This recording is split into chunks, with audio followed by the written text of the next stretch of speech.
a la hora de plantear los objetivos para no pasarnos ni quedarnos cortos, ¿qué es un proceso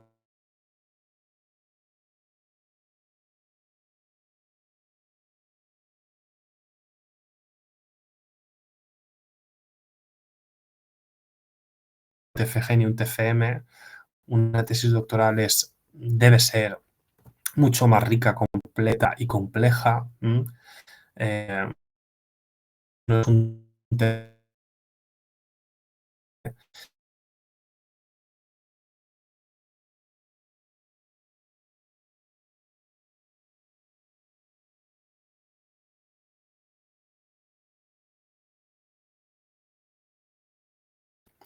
que debe hacer algún tipo de contribución, tiene que ser importante para alguien o para algo. Mi tesis no es la puedo hacer por amor al arte, pero normalmente tiene que ser relevante y puede contribuir a resolver un problema. Por eso os decía, una buena tesis va a suponer que yo tengo recomendaciones o que puedo dar consejos a alguien o a algo, ¿vale? Porque tengo mucho conocimiento.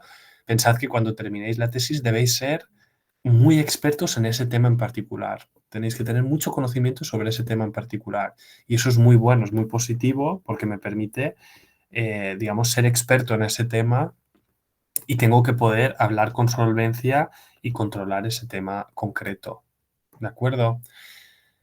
Vamos al paso 3. Ya tenemos el tema, ya tenemos los objetivos. Ahora vamos a la literatura, ¿vale? Que os decía, el 1, el 2 y el 3 se pueden solapar. Entonces, esto es un camino de ida y vuelta. ¿Qué es el marco teórico de una tesis? ¿O cómo me planteo el marco teórico? Mm, El marco teórico no es otra cosa que el resultado de algo, que es la revisión de la literatura, ¿vale? El marco teórico me llevará a usar una teoría concreta o a utilizar un marco conceptual, incluso también a tener una perspectiva teórica propia. ¿Qué significa esto? Vamos a verlo en más concreto. El marco teórico parte de esa revisión de la literatura que se basa en una serie de preguntas. La primera es, ¿qué se sabe del tema? ¿Vale? ¿Qué se ha hecho, qué se ha publicado sobre este tema en particular? En inglés, en español, en los idiomas que controléis, sobre todo, pues en nuestro caso será en inglés y en castellano, ¿de acuerdo? ¿Qué conceptos y teorías se han aplicado en la investigación del tema? Conceptos y teorías, ¿eh? Luego hablaremos también un poquito más de las teorías. Es decir, cuáles son las ideas clave y las teorías que se han usado. En tercer lugar, ¿qué métodos se han utilizado? Cuando ya llevéis más tiempo haciendo la tesis y leáis artículos o otras tesis, os daréis cuenta de que no os fijaréis solo en los conceptos, las ideas, sino en cómo han recogido los datos y cómo los han analizado. Eso hay un punto que se convierte muy importante y tú quieres compararte con los demás, es decir, vale, pues lo he hecho de esta manera, he utilizado esta encuesta o he utilizado este análisis de redes, entonces me sirve mucho para mí, ¿de acuerdo? Luego también, ¿qué problemas se han encontrado a la hora de analizar un fenómeno? ¿Cuáles son los principales resultados obtenidos? ¿Mm? ¿Qué han concluido los estudios? ¿Cuáles son las conclusiones? ¿De acuerdo? Y luego, también muy importante, tenéis que identificar a las personas, los investigadores, que más han contribuido en ese tema. Tenéis que tener, si yo os digo vuestra temática concreta, me tenéis que saber decir por lo menos el nombre de 5 o 6 personas que son muy importantes en ese tema, que han publicado mucho y que en un determinado momento os pueden servir para pedir consejo, para pedirles que os revisen un determinado texto, para colaborar con ellas, ¿de acuerdo? Entonces tenéis que tener claro quiénes son esas personas en particular. Cuando ya tengo todo esto, yo puedo saber en qué voy a contribuir, es decir, qué voy a dar, qué va a ofrecer mi tesis en esa literatura, que esos son un poco los llamados gaps o huecos o lagunas de conocimiento. Se sabe todo esto, entonces, ¿yo qué voy a añadir ahí? ¿Qué puedo decir ahí, no? Aquí hemos hablado de teoría y de marcos conceptuales. ¿Qué es una teoría? Que yo al principio también cuando empecé con la tesis doctoral hablaba mucho de las teorías, tal, no sé qué, y a mí me causaba un poco de inquietud. La teoría es una relación entre variables, ¿de acuerdo? Que se mide a nivel cuantitativo. Entonces, las teorías solo me sirven eh, si voy a hacer un análisis de tipo numérico, porque yo lo que quiero demostrar es si algo es verdadero o falso. Y para que algo sea blanco o negro, uno o cero, tengo que tener números, ¿de acuerdo? Entonces yo establezco una relación causal, es decir, una cosa causa la otra, que es positiva o negativa. Aquí en el ejemplo que os he puesto, esto es una teoría para el uso de las tecnologías que explica que una tecnología, por ejemplo, un ordenador, se utiliza según se percibe que es útil y que se percibe que es fácil de usar. Es decir, esta teoría plantea que si una tecnología es fácil de usar y es útil, se va a utilizar. Eso es una teoría. Yo no sé si es así o no. Lo tendré que demostrar. ¿Cómo lo demuestro? Recogiendo datos. ¿Recogiendo datos de qué? De personas reales, ¿de acuerdo? Que utilizan estas tecnologías. Responden a cuestionarios, ¿de acuerdo? Esta teoría se basa en la actitud y el comportamiento, pero hay teorías de mucho tipo. Ahora bien, más allá de las teorías, lo que tenemos a veces son marcos conceptuales, que para mí son muy útiles a la hora de relacionar conceptos. Un marco conceptual es una relación entre distintos conceptos que están muy vinculados, ¿vale? Que la literatura a veces se solapa. Por ejemplo, la imagen de un destino, el uso de las redes sociales en turismo y el uso de los móviles, de los teléfonos inteligentes en turismo. Estos tres temas, si los uno, tengo un marco conceptual, tengo una serie de conceptos que me sirven para insertar mi tesis doctoral ahí, ¿vale? Porque probablemente si hablo de los smartphones en turismo, el uso entre los turistas, tengo que hablar de las redes sociales y tengo que hablar de la imagen del destino. Me muevo en ese triángulo. Eso es un marco conceptual, ¿de acuerdo? Que para mí es algo bastante útil. Vamos a hablar un poco más de la revisión de la literatura, de esas lecturas que deberíais estar haciendo, que estaréis haciendo y que son vitales, ¿de acuerdo? No se trata de leer muchos artículos y revisarlos. Eso no es una revisión de la literatura. Lo que tengo que hacer es comparar esos artículos, ser crítico con esos artículos, obviamente de manera educada, constructiva y demás, y enriquecerlos. Es decir, hay estos autores que han publicado esto, yo lo comparo todo, lo mezclo, lo resumo y contribuyo con lo mío de manera crítica. Eso es una buena revisión de literatura. Y yo además tomo un punto de vista, es decir, me posiciono a nivel teórico, ¿vale? Entonces, aquí tenéis como los pasos de una revisión de la literatura. Cuando yo tengo el tema, la busco, desarrollo el argumento, ¿vale? La investigo la literatura, la critico y escribo la revisión de la literatura. Entonces, antes de escribir nada, tengo que haber leído y resumido y comparado mucho. Yo en particular lo que hacía era leer un artículo, subrayarlo, sacar las ideas más importantes, tomar notas, escribir resúmenes y cuando ya tenía 10, 12 artículos leídos y revisados, mezclar todo eso, compararlo, contribuir un poco con mis ideas, analizarlo de manera contrastada e ir creando un cuerpo teórico. Es como un proceso como de ir uniendo los hilos, ir cosiendo, pero no se trata de resumen de artículo 1, resumen de artículo 2. Eso no es una revisión de la literatura, eso es pésimo. Entonces hay que hacer un contraste y comparación. Este autor, este y este dicen lo mismo, lo tengo que unir. Este, en cambio, dice lo contrario. Este está de acuerdo, pero añade además, eso es una buena revisión de literatura. ¿Vale? Es un proceso sistemático y ordenado hasta cierto punto, porque también hay un poco de caos, ¿eh? El caos también a veces es bueno, rico, pero tengo que llegar a un buen puerto. Lo importante será identificar esas palabras clave, que son fundamentales, y buscar en fuentes rigurosas. Esto no me canso de decirlo tanto a mis alumnos, no solo de doctorado, también de TFMs y TFGs. Tenemos que ir a referencias científicas. Está bien consultar pues páginas web, planes, documentos que se llaman de literatura gris, pero sobre todo para una tesis doctoral, en lo que os tenéis que basar es en artículos científicos de revistas académicas. Entonces, la revisión de mi literatura es sobre todo a partir de artículos científicos que han sido publicados por autores. Eso es lo principal. Yo recomiendo utilizar un sistema de gestión de referencias desde el principio, porque me va a ayudar a organizar la literatura, a ponerla bien, por autores, por temáticas, etcétera, etcétera. ¿Dónde busco? Esto es de cajón o deberíais saberlo ya, pero yo os lo voy a decir igualmente. La fuente más importante son las revistas científicas, en este caso de turismo, pero también de económicas, de geografía, ciencias ambientales, marketing, las que están publicadas sobre todo en Scopus, que aquí os dejo el enlace para que si no lo conocéis lo tenéis que conocer ya. También en Science Direct, en Google Scholar, pero yo sobre todo me fijaría en las revistas que salen en Scopus. Todo lo que se publica aquí más o menos es, digamos, fiable y tiene un nivel más elevado que me puede servir para la tesis doctoral. ¿De acuerdo? Eso es un poco la idea. Bueno, ya tenemos los 3 primeros pasos. Vamos a formular o a proponer hipótesis. En primer lugar, yo tengo que saber si las hipótesis son para mi tesis o no. A veces sí, a veces no.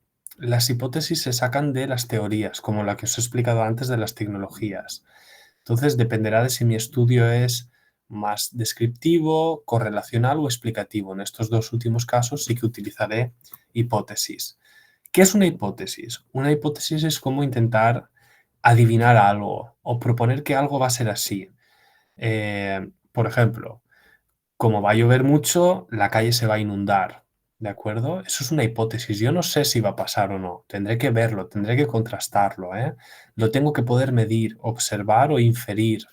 Y es la relación siempre entre 2 o más variables. Una hipótesis puede incluir muchas variables, ¿de acuerdo? ¿Cómo observo esas hipótesis? En un contexto concreto con la realidad, es decir, con la recogida de datos empíricos. Y las hipótesis deben ser siempre precisas y concretas, ¿eh? Normalmente necesito muchos datos, por eso no son para todos los estudios ni para todas las tesis doctorales, sino que tengo que saber cuándo sí y cuándo no. Por ejemplo, este modelo que proponen estos 2 autores plantea una serie de hipótesis, ¿vale? Hipótesis 1, A, B y C, hipótesis 2, A y B, hipótesis 3, A, B y C. Podrían haber sido 1, 2, 3, 4, pero bueno, lo han puesto así, ¿de acuerdo?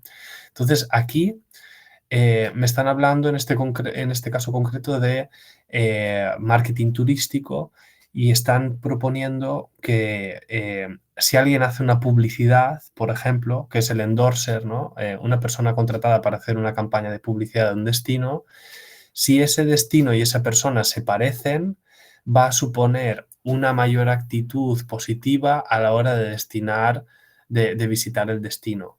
Además, si ese personaje que está publicitando un destino y el turista se parecen, va a impactar positivamente en la actitud hacia el destino. Eso es una propuesta. Yo estoy diciendo, un famoso, por ejemplo, quien sea, Penélope Cruz me hace una publicidad del destino Madrid, ¿vale? Hace un anuncio en la tele.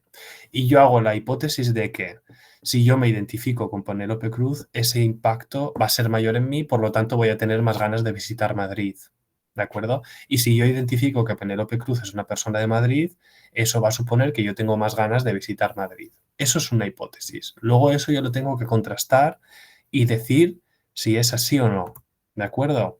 Eso se sacan datos, en este caso de encuestas, y se dice si, digamos, es significativo o no esa relación, ¿vale? Y luego se suelen poner en tablas así. Esto no os preocupéis porque solo lo tendréis que hacer si viene al caso, si las hipótesis se apoyan o no, con valores P y, bueno, con relaciones causales entre las distintas variables. En este caso, pues hay algunas hipótesis que se apoyan, donde pone supported, y otras not supported, que no han podido ser demostradas. Pues bueno, esto es un poco el mundo hipótesis, que podríamos estar aquí mucho rato, pero bueno, tampoco es un poco nuestro objetivo, solo es que lo conozcáis por encima. El paso 5. Voy a hacer el diseño de la parte empírica de mi tesis doctoral. Es decir, voy a adaptar una estrategia, utilizar una estrategia para alcanzar esos objetivos.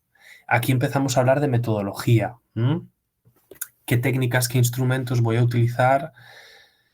Y estos deberán estar en consistencia o en consonancia con el problema que tengo, con el marco teórico, con mi tipo de investigación, ¿vale? Esa es la parte clave, es que las técnicas de recogida de datos y el diseño de la parte empírica tiene que ir ligado a los objetivos que yo he propuesto. Hay dos tipos principales de diseño empírico, ¿vale? Que seguro que lo habéis escuchado, perdón, y muchos de vosotros ya conoceréis. Una perspectiva cuantitativa y una perspectiva cualitativa, que son complementarias, no significa que sean excluyentes. Nos centramos primero en la cuantitativa. Si yo tengo un enfoque cuantitativo o una parte de mi tesis es cuantitativa, significa que yo voy a medir con números, voy a utilizar números. ¿Y qué mido con números? Mido con números los hechos sociales, las opiniones y las actitudes, comportamientos, opiniones y actitudes. Y lo que pretendo cuando utilizo números es demostrar que algo provoca algo o que algo es de una determinada manera objetivamente. Intento generalizar los resultados, ¿vale? ¿Cómo de grande tiene que ser una encuesta para poder generalizar los resultados? Depende mucho, pero hacia las 400 respuestas más o menos me permite generalizar los resultados y son muchas respuestas, ¿de acuerdo? Entonces, ojo con la generalización de los resultados y cómo hablamos en la tesis de las encuestas, ¿de acuerdo? Porque he visto de todo y en esto tenemos que tener cuidado. En un enfoque cuantitativo, la información está muy estructurada y es sistemática. Y el análisis lo voy a hacer a partir de la estadística. Si queréis utilizar un enfoque cuantitativo, tendréis que aprender a utilizar análisis estadísticos o que alguien os complemente en ese sentido, porque hay análisis más o menos complejos y hay software que me pueden ayudar más o menos como SPS y demás, ¿de acuerdo? Esto lo que me ayuda es a cuantificar, lo que quiero es cuantificar, poner números a algo, a una realidad, ¿vale? Y lo que busco es establecer leyes sobre una conducta de unas personas. Por ejemplo, yo quiero saber cómo los turistas utilizan las distintas tecnologías cuando están en un destino turístico. Pues puedo hacerles una encuesta, tener 500 encuestas y preguntarles, ¿cuánto utilizas el móvil? ¿En qué ocasiones? Para buscar información, para reservar el alojamiento, tal. Si tengo esos datos, puedo decir, ¿los turistas utilizan los teléfonos móviles? Ahí puedo generalizar. Si no, no puedo generalizar. No puedo extrapolar los resultados. Y luego la perspectiva cualitativa es muy distinta. Lo que pretende es describir y entender la conducta humana a partir de la interpretación. Es decir, es un proceso que parte del lenguaje, por ejemplo, en las entrevistas, de lo que dicen, cómo lo dicen, por qué lo dicen, buscar relaciones entre conceptos, ¿vale? Entre discursos. Se basa un poco en la cualidad, en qué significa y por qué. ¿Por qué una persona hace algo? No solo lo que hace, sino por qué lo hace, qué impacto tiene eso en esa persona, en su manera de comportarse, en su manera de ser. Eso es un poco lo que se busca con la parte más cualitativa de las investigaciones, ¿vale? Y luego la investigación también puede ser de tipo experimental o no experimental, que esto es muy interesante, porque en turismo han faltado muchos experimentos, ¿de acuerdo? No penséis en alguien en un laboratorio moviendo probetas, no se trata de eso, ¿eh? Se trata de otra cosa que ahora vamos a explicar. Dentro de lo experimental puede haber experimentos puros o cuasi experimentos y dentro de lo no experimental, investigaciones transeccionales o longitudinales. Ahora lo veremos con un poquito más de detalle, ¿vale? ¿Qué es un experimento o una investigación experimental? Es utilizar un estímulo, ¿vale? Un estímulo a un individuo o a un grupo de personas y ver cómo responden a estos estímulos, ¿vale? Se realiza en un laboratorio, entender laboratorio por una sala de ordenadores o en el campo, ¿vale? ¿Qué diferencia un experimento de un cuasi experimento? Que en los experimentos las personas que participan se eligen al azar y se distribuyen en los grupos al azar, y en los 4 experimentos lo decido yo. Constituyen experimentos explicativos o correlacionales. Queremos medir, son cuantitativos, ¿vale? Los experimentos.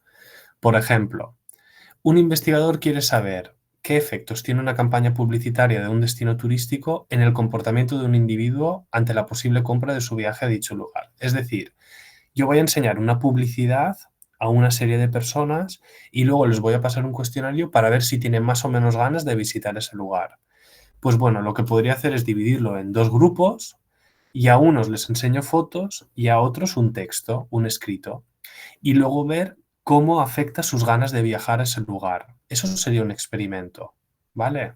¿Veis? No es que no es tan complicado, parece como un nombre, hay el experimento. No, el experimento es simplemente eso, dividir, estimular a las personas con algo, que puede ser un dato, una fotografía, música, etcétera, un vídeo, y analizar las diferencias, ¿vale? ¿Cuándo no es experimental? Cuando no manipulo las variables y me baso en algo que ya ha ocurrido o en algo que ya existe. Es decir, no intervengo previamente antes de recoger los datos, sino que directamente recojo los datos, ¿vale? Normalmente los recojo en un momento único, pero también hay estudios que se repite el mismo estudio a lo largo de varios años. Eso enriquece mucho la investigación, porque, por ejemplo, imaginaos el ejemplo que yo ponía antes, cómo los turistas utilizan las tecnologías cuando viajan. Si yo ese estudio lo hago en el año 2005, 2010, 2015, 2020, 2025, imaginaos la cantidad de información que tengo durante muchos años. Es un estudio súper completo. Si yo solo lo hago en 2020, pues tengo una fotografía de un momento concreto, pero tengo que saber que solo aplica a ese momento, ¿no? Pero es lo más habitual porque no disponemos de tanto tiempo ni recursos. Por ejemplo, hago un estudio de los extranjeros que ingresan en un país en un determinado momento y de sus características, ¿no? ¿De dónde vienen los extranjeros que han entrado en España en este año? Su estado civil, motivo del viaje, edad. Eso es un estudio transeccional descriptivo. En cambio, si estudio esto mismo durante varios años, es un estudio longitudinal, ¿vale? O el ejemplo que os ponía aquí.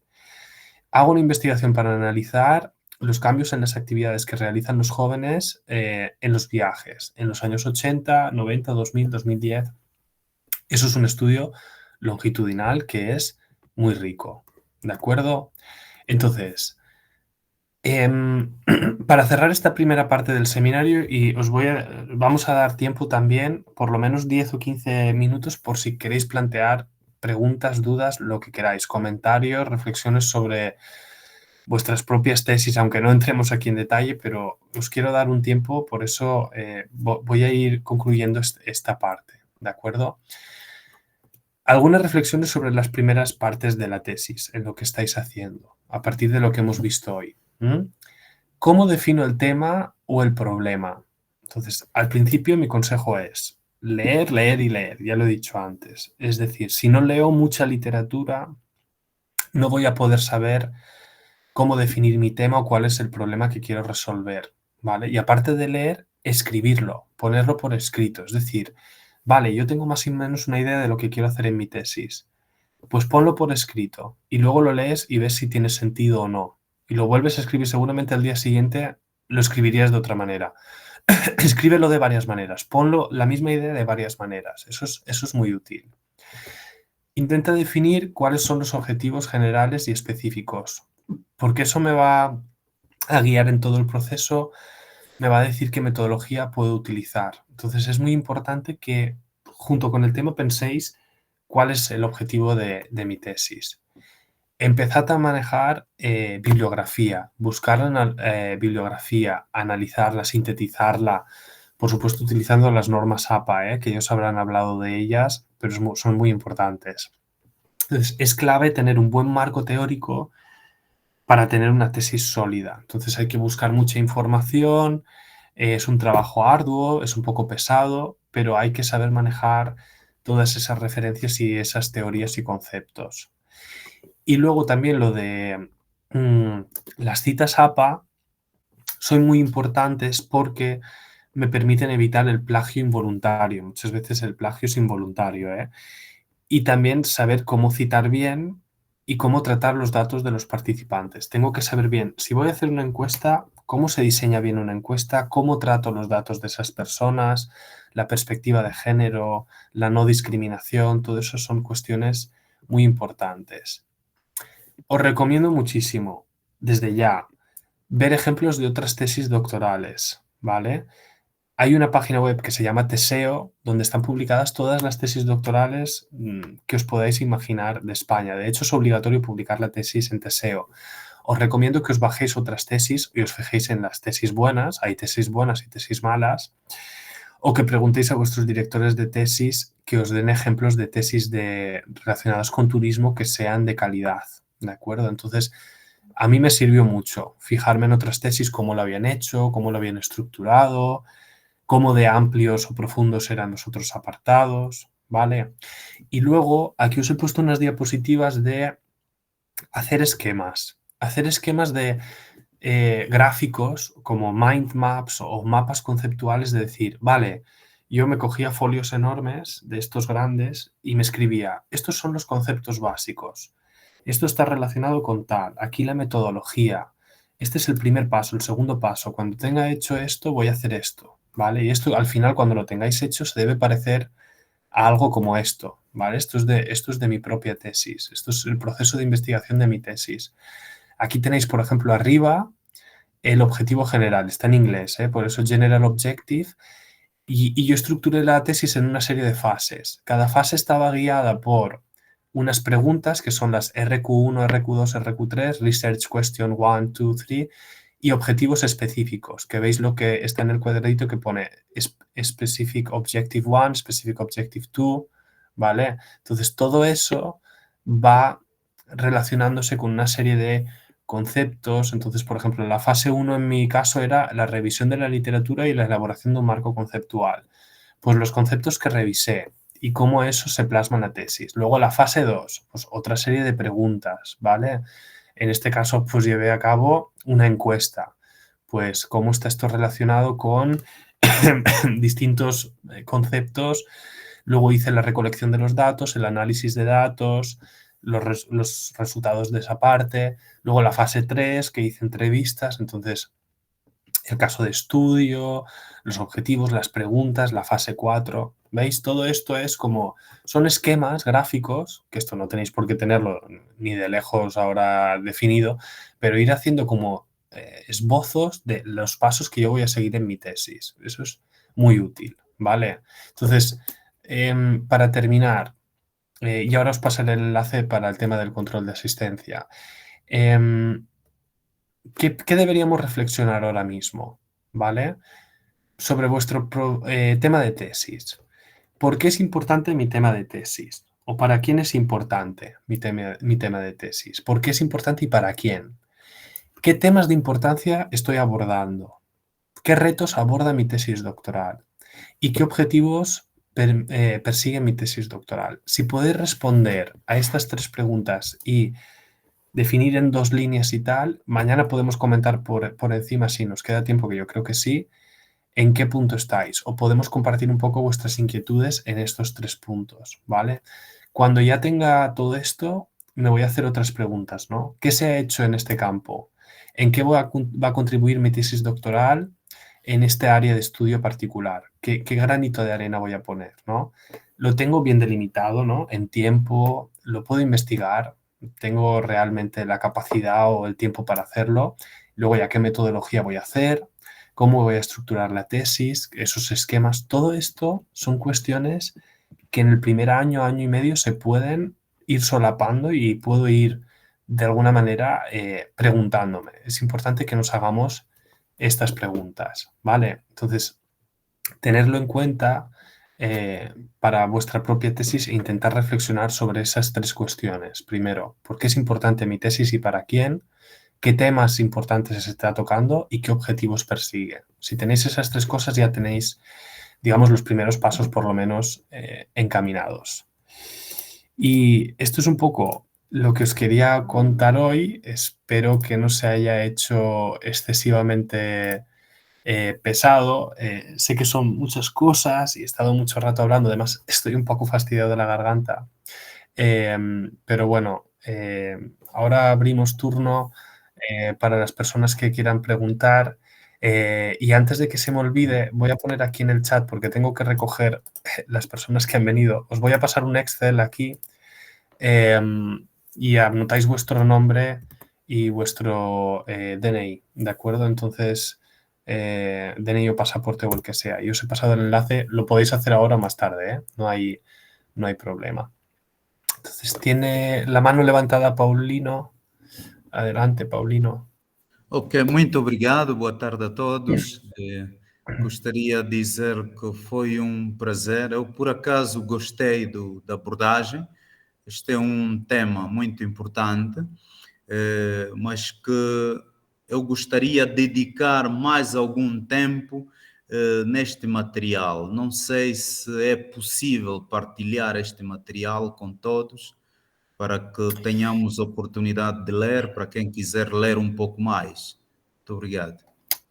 Sí, sí, lo he comentado al principio de la presentación. Mañana, cuando terminemos el seminario, puedo comentar a los compañeros que se han encargado de gestionarlo que os pasen el material. No tengo ningún problema. El material, siempre que sea para uso vuestro, privado y propio, y no lo compartáis a terceros, yo encantado de compartirlo, Paulino.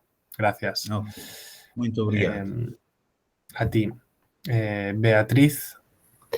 Hola, buenas tardes, muchas gracias. Ha sido súper interesante, Francisco. Yo llevo mucho tiempo con la tesis y la verdad que estoy un poco cansada y me ha abierto perspectiva y me la está planteando desde cero y la verdad que me ha gustado mucho.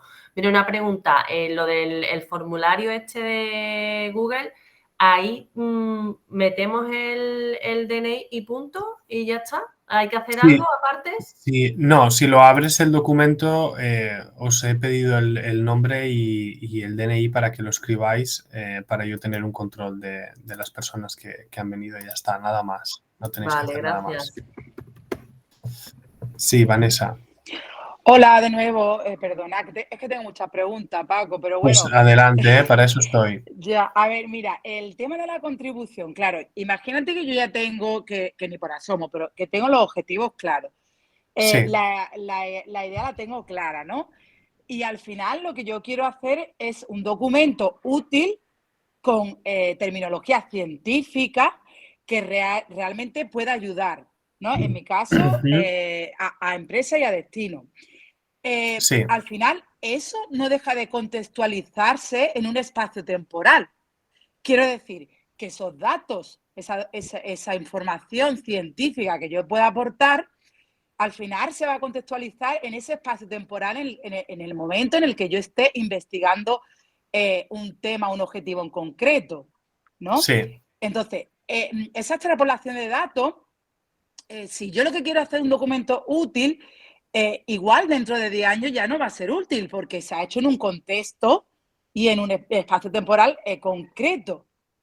Entonces, claro, Exacto. ahí es donde tengo yo mi disyuntiva de que yo al final lo que quiero es crear algo que realmente sea interesante y pueda ayudar o contribuir a mejorar algo, en mi caso.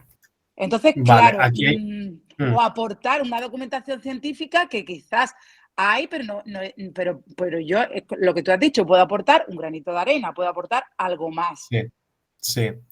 No sé Aquí si hay me como una entiendes, es muy contribución confuso doble. lo que te Sí. pregunto, pero No, sé si me te llega he a entender. entendido perfecto.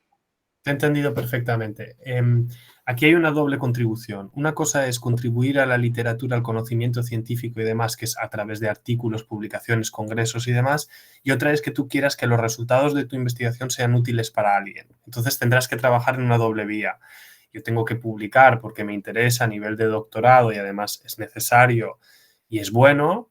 Eso es una contribución distinta, con un lenguaje diferente de si yo quiero que esto sea útil para alguien. Si quiero que sea útil para alguien, yo lo tendré que transformar en un lenguaje más asequible y difundirlo por otros canales. ¿De acuerdo? Por ejemplo, en mi tesis doctoral yo tenía la parte de la publicación tal, no sé qué, pero lo que yo iba trabajando en mi tesis y con lo que llegué al final Nosotros hacíamos reuniones, por ejemplo, con los destinos turísticos de la Comunidad Valenciana, que era con los que trabajábamos, y les explicábamos un poco las conclusiones de nuestros estudios y solicitábamos su participación. Lo hacíamos como en una especie de workshops y lo elaborábamos como documentos con un lenguaje más asequible, pero efectivamente eso tiene que ser durante y al final inmediato del proceso, no puedes esperar 5 o 10 años.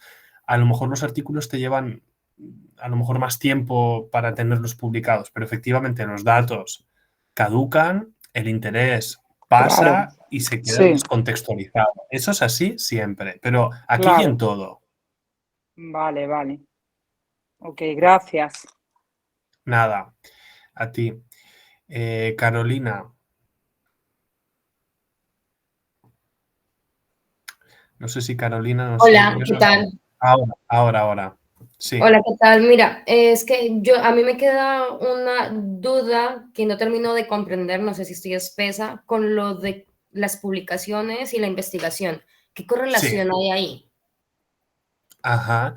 Porque claro, son 4 años en los que estás investigando, pero pues después de la explicación que nos has dado de lo que podría ser el epígrafe de cómo iniciar el desarrollo de la tesis, pues a mí Sí, se me hace, la verdad, un poco fácil de entender. vale. Entonces, mi pregunta es, ¿en qué momento aplica lo de tengo que publicar para poder graduarme? ¿Eso es al final? ¿Hace parte del proceso? A ver, es que aquí también depende, porque yo sé que aquí hay compañeros que son de otras universidades, compañeros que son de la Universidad Complutense, entonces también tenéis que saber que cada universidad tiene una normativa distinta de doctorado. Entonces, esto es muy particular de cada universidad. Eh, Te pueden pedir durante la tesis que publiques X publicaciones o que vayas a un congreso internacional y tengas un artículo, no lo sé, depende de la universidad. Lo que sí que es relevante es cuando yo escribo la tesis, sobre todo si yo tengo idea de hacer, porque también depende cada uno a nivel personal, para qué quiere hacer una tesis, cuál es su objetivo, ¿no? Pero si yo quiero hacer una carrera académica, profesional en la universidad o en la investigación, mi tesis me tiene que ayudar a publicar y tiene que ser objeto de publicación. Entonces, durante el desarrollo de la tesis yo tengo que ir pensando en la publicación. Obviamente en los primeros pasos no vas a tener nada que publicar, pero a partir de que tú estés en las fases finales de la tesis, sí que vas a tener material que es publicable. Lo que es una tesis podrían ser 3 artículos de investigación. De hecho, mi tesis fueron 3 artículos juntos, eso fue mi tesis. Eso es una tesis por compendio de publicaciones. Yo publiqué 3 artículos de la misma temática que seguían un orden cronológico y lógico, y eso tuvo formato de tesis, que es otra opción también. Si os lo habéis planteado o no, ya no lo sé, pero la tesis por compendio es otra opción, ¿vale? Entonces, plantearse desde el principio de esto cómo lo voy a utilizar para publicarlo es muy bueno. Está claro que al principio no lo vas a poder hacer, pero al final sí deberías poder hacerlo. Ok, vale, gracias. Es que pues creo que tengo el tema identificado, sectorizado, organizado, pero a veces me siento perdida y procrastino. Es normal, no, o sea, eso que os pasa le pasa a todo el mundo. Entonces no os frustréis. Y yo siempre pienso, a veces me preguntan, qué tengo que hacer para hacer una tesis o cuál es la cualidad o qué necesito? Y digo, tienes que ser paciente y muy tolerante a la frustración, porque es un proceso súper frustrante, que a veces es como, me estoy como dando cabezazos contra la pared o no avanzo, me cuesta o me atasco. Es normal, sobre todo si entiendo que muchos de vosotros lo hacéis a tiempo parcial, combinándolo con otros trabajos, con otras tareas. Es complicado. Entonces, no os frustréis, porque eso es normal. Isabel había levantado la mano también. Hola, sí, buen día, me escucha, ¿verdad? Hola. Sí, Yo quiero retomar un poco nada más lo que mencionaba casi al final de ver ejemplos de otras tesis doctorales. Creo que eso es muy importante y sobre todo lo que mencionaba, tesis de calidad. Pero ¿cómo podemos identificar que una tesis es de calidad? ¿Qué elementos debe de tener para saber? Digo, al final me gustaría que dijeran que mi tesis es de calidad, ¿verdad? Pero ¿qué elementos puedo yo ver en otras tesis para poder consultarlas? Gracias, Isabel. Qué buena pregunta. A ver, luego uno va desarrollando el ojo para saber, ¿no? Podéis, por supuesto, consultar a vuestros directores. Oye, he encontrado estas tesis. ¿Crees que es un ejemplo en el que me puedo fijar? ¿No? Todos lo hacemos, todos nos fijamos en todo. Entonces, es muy bueno esa comparación.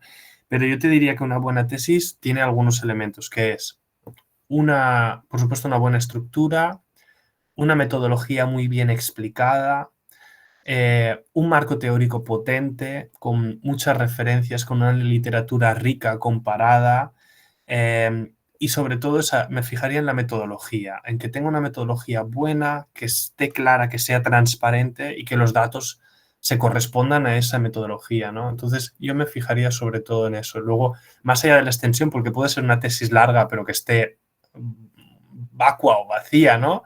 Y a veces hay tesis más cortas, pero que ofrecen mucha riqueza. Entonces, me fijaría en eso, que utilice referencias de calidad, me puedo fijar en el listado de referencias si son artículos en revistas buenas, si se nota que hay, pues eso, una buena organización del trabajo, ¿no? Y más allá de lo formal, por supuesto. Yo ya si empiezo a leer la primera página, empiezo a ver faltas de ortografía, empiezo a ver cosas inconexas, de repente el objetivo parecía uno, pero ahora parece otro, pues yo ya sé que eso no va bien. De acuerdo. Bueno, muchas gracias. Nada, a ti.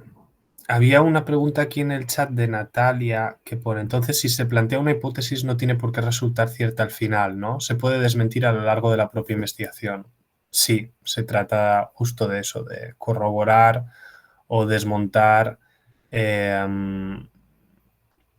esa hipótesis que se ha planteado. Entonces, sí, por supuesto, se puede desmontar una hipótesis.